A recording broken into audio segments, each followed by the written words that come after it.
ఒక నోటిఫికేషన్ ఇవ్వడం జరిగింది. టెట్కి సంబంధించి ఒక నోటిఫికేషన్ ఇవ్వడం జరిగింది. నిజంగా ఆ నోటిఫికేషన్ చూసిన తర్వాత టీచర్లు అందరూ, ఇన్ సర్వీస్లో ఉన్న టీచర్లు అందరూ కూడా ఒక భయాందోళనకి గురయ్యారు. ఎందుకంటే మళ్ళీ మేము ఈ టెట్ రాయాలా అని ఆలోచనలోకి వాళ్ళు రావడం జరిగింది. ఈరోజు టీచర్లను ఎందుకు ఇంత దగా చేస్తుంది ఈ ప్రభుత్వం అని నేను అడుగుతున్నా. ఎందుకంటే వాళ్ళకి ఇన్ సర్వీస్ టీచర్లకు ఈ టెట్ అవసరమా అని మేము అడుగుతున్నాం. ఎందుకంటే చాలా రోజులుగా ఈరోజు ఇన్ సర్వీస్ టీచర్స్ మాకు టెట్ నుంచి మినహాయింపు ఇవ్వండి అని కోరడం జరిగింది. మేము కూడా మా వైఎస్ఆర్ కాంగ్రెస్ పార్టీ తరఫున మేము కూడా గట్టిగా మొన్న కేంద్రంలో కూడా అడగడం జరిగింది. అక్కడ కేంద్ర విద్యాశాఖ మంత్రి గారికి కూడా ఒక రిప్రజెంటేషన్ కూడా ఇవ్వడం జరిగింది. ఏదైతే ఇన్ సర్వీస్ టీచర్స్ ఉన్నారో వాళ్ళకు టెట్ తొలగించాలని చెప్పడం జరిగింది. అదేవిధంగా వాళ్ళకి ఏదైతే రైట్ టు ఎడ్యుకేషన్ యాక్ట్ ప్రకారం సెక్షన్ 23 సబ్ సెక్షన్ 1 ప్రకారం వాళ్ళు ఎవరైతే వాళ్ళది పార్లమెంట్లో చట్టం చేసి దాని మీద తీర్మానం తీసుకురావాలని మేము అడగడం జరిగింది.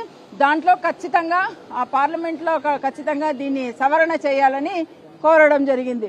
అయితే ఈరోజు ఈ టెట్కు సంబంధించి మళ్ళీ మన ఆంధ్ర రాష్ట్రంలో మళ్ళీ స్పెషల్ టెట్ వేయడం జరిగింది.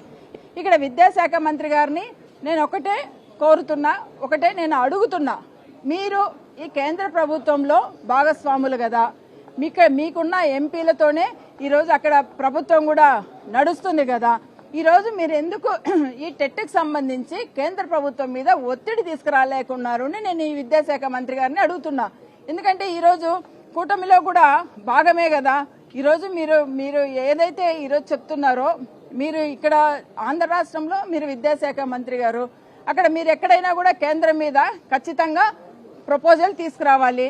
ఇక్కడ ఆంధ్ర రాష్ట్రంలో ఉన్న ఇన్ సర్వీస్ ఉన్న టీచర్స్ కు కంపల్సరీ టెట్ మినహాయింపు ఇవ్వాలని ఇక్కడ విద్యాశాఖ మంత్రి గారు ఖచ్చితంగా కేంద్ర ప్రభుత్వానికి ఒక రిప్రజెంటేషన్ అన్నా ఇవ్వాలి అని మేము డిమాండ్ చేస్తున్నాం. ఎందుకు ఇవ్వరు?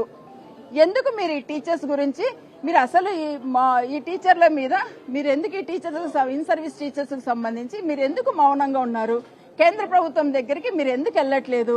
ఈ సబ్జెక్టు తీసుకుని కేంద్ర ప్రభుత్వం మీద మీరు ఎందుకు ఒత్తిడి తీసుకురాలేరు అని నేను ఈ విద్యాశాఖ మంత్రి గారిని అడుగుతున్నా.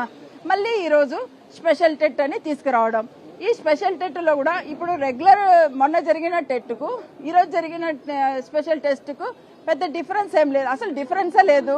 డిఫరెన్స్ లేదని ఎందుకు స్పెషల్ టెట్ అంటున్నారు? ఈరోజు స్పెషల్ టెట్ అంటే ఈరోజు ఏదైతే పార్లమెంట్ లో చట్టం చేసేది ఆలస్యం అవుతుందో అప్పుడు టెట్ కని చెప్పడం జరిగింది. సరే టెట్ స్పెషల్ టెట్ వేశారు. స్పెషల్ టెట్ అన్నప్పటికీ ఇప్పుడు ఏమన్నా మీరు దాంట్లో 40% మార్క్స్ తగ్గించారా? లేకపోతే ఆఫ్లైన్ ఎగ్జామ్ పెడుతున్నారా? లేకపోతే ఈరోజు సబ్జెక్ట్ టీచర్సే కాకుండా ఏ సబ్జెక్ట్ లో రాసే వాళ్ళు ఆ సబ్జెక్ట్ లో రాయాలని ఏమన్నా సడలింపు చేశారా అని నేను అడుగుతున్నా. ఎటువంటి సడలింపు లేకోకుండా స్పెషల్ టెట్ తీసుకురావడం, ఇంకా ఈ మామూలు రెగ్యులర్ టెట్కు స్పెషల్ టెట్కు ఏమాత్రం తేడా లేదు, రెండు సేమే. దీన్ని మళ్ళీ కూడా ఈ ఇన్ సర్వీస్ టీచర్స్ మళ్ళీ దీన్ని అప్లై చేసుకోమని ఈ ప్రభుత్వం చెప్తుంది.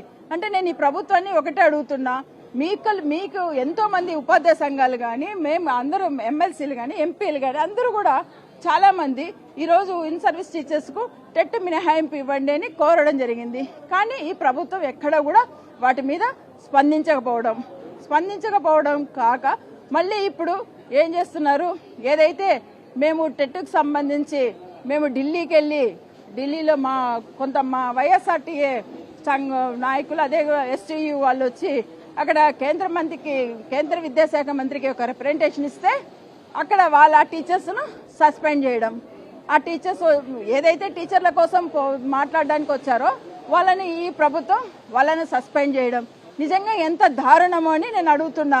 ఈరోజు ఈ ప్రభుత్వం నేను ఒకటే చెప్తున్నా, ఈరోజు విద్యాశాఖ మంత్రి గారికి నేను ఒకటే చెప్తున్నా, ఈరోజు అదే తమిళనాడు రాష్ట్రంలో అక్కడ విద్యాశాఖ మంత్రి గారు ఈరోజు టెట్ మినహాయిస్తూ అసెంబ్లీలో తీర్మానం చేయడం జరిగింది. అది కదా కమిట్మెంట్ అంటే, అది కదా టీచర్స్ మీద ఉన్న ప్రేమ అంటే అని నేను తెలియజేస్తున్నా. అంటే అది ఒక బాధ్యత, ఒక రెస్పాన్సిబిలిటీగా ఉన్న గవర్నమెంట్ అని నేను తెలియజేస్తున్నా. ఏమాత్రం కూడా రెస్పాన్సిబిలిటీ లేకోకుండా ఈరోజు టీచర్లను ఈ మాదిరిగా బాధ పెట్టడం అనేది నిజంగా చాలా దుర్మార్గం అని నేను తెలియజేస్తున్నాను. ఇప్పటికైనా ఈ ప్రభుత్వం ఆలోచించుకోవాలి. ఎందుకంటే ఈరోజు టీచర్స్ వాళ్ళు చదువుకుంటారా, పిల్లలకు చదువు చెప్తారా, వాళ్ళు ఎగ్జామ్ రాస్తారా, పిల్లలకి ఎగ్జామ్ పెడతారా, ఏ రకంగా వాళ్ళు చదువుతారు? ఈరోజు ఆ టెట్ రాసే వాళ్ళకు ఎన్నో సంవత్సరాలు ఉన్నాయి. వాళ్ళ పిల్లలు టెట్ రాసే వయసులో ఈరోజు వాళ్ళని టెట్ రాయమంటున్నారు. అసలు ఇది ఏమన్నా మంచిదా అని నేను అడుగుతున్నా.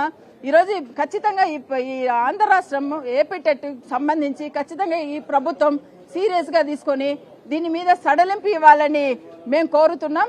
ఎందుకంటే చాలా వరకు కూడా ఈరోజు చాలా మంది దాదాపుగా ఇంకా 74,000 మంది టీచర్స్ ఈరోజు టెట్ రాయాల్సి ఉంటుంది. సో 74,000 మందిని టీచర్స్ టెట్ రాయాల్సి ఉన్నప్పుడు ఇంతమంది టీచర్స్ ను బాధ పెట్టడం ఈ ప్రభుత్వానికి అవసరమా అని అడుగుతున్నా. ఎందుకంటే ఈరోజు ఆఫ్లైన్ ఎగ్జామ్, ఈరోజు ఆన్లైన్ ఎగ్జామ్ పెడుతున్నారు. ఆన్లైన్ ఎగ్జామ్ ఎందుకండి? ఈరోజు ఆఫ్లైన్ ఎగ్జామ్ సెంట్రల్ టెట్ లో ఆఫ్లైన్ ఎగ్జామ్ జరుగుతుంది. మీరు అడగండి, మీ విద్యాశాఖ మంత్రి గారికి కేంద్రంతో అడిగితే మనకు కూడా సెంట్రల్ టెట్ లాగా ఏపీ టెట్ కూడా నిర్వహించుకోవచ్చు కదా. ఏపీ టెట్ కూడా జరుగుతుంది. ఇలాంటివన్నీ అంటే టెట్ మేము ఖచ్చితంగా దాన్ని సడలింపు చేయాలి, దాన్ని రద్దు చేయాలని మా డిమాండ్ ఒకటే. ఖచ్చితంగా ఇన్ సర్వీస్ టీచర్స్ కు టెట్ అనేది ఉండకూడదు. ఖచ్చితంగా దాన్ని రద్దు చేయాలని మేము ఈ సందర్భంగా డిమాండ్ చేస్తున్నాం. ఖచ్చితంగా ఈ ప్రభుత్వం స్పందించి విద్యాశాఖ మంత్రి గారు ఖచ్చితంగా కేంద్రంతో మాట్లాడి ఈ టెట్ మినహాయింపు ఇవ్వాలని మేము డిమాండ్ చేస్తున్నాం.